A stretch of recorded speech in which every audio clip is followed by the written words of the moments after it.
Welcome to Smart Stock Watch, your go-to channel for in-depth financial analysis.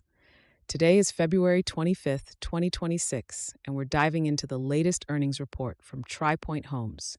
Joining us is John, a senior analyst from Smart Stock Watch. John, thanks for being here.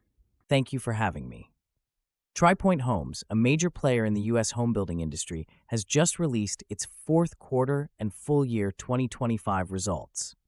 There's a lot to unpack, especially with their recent acquisition announcement by Sumitomo Forestry.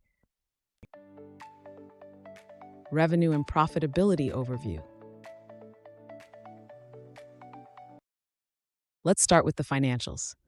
Pointe Homes reported a net income of $60.2 million for the fourth quarter of 2025, with an adjusted EPS of 80 cents.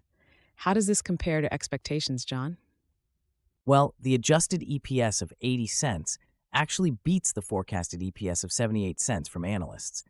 However, it's a significant drop from the previous year's $1.37 per share.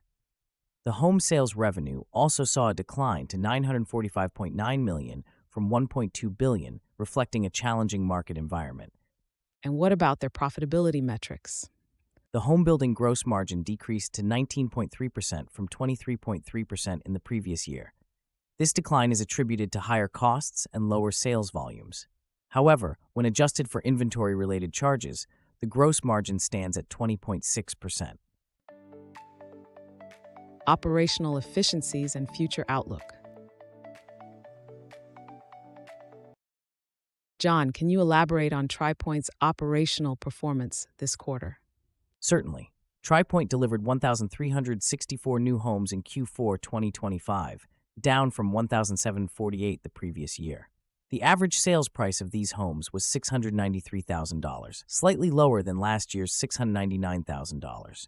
Their SG&A expenses increased to 11.3% of home sales revenue, indicating higher operational costs. What about their backlog and future outlook? The backlog at the end of the quarter was 862 homes, a significant decrease from 1,517 homes last year. This suggests a potential slowdown in future revenue. However, the average sales price in the backlog increased to $777,000, which could help offset some of the volume decline.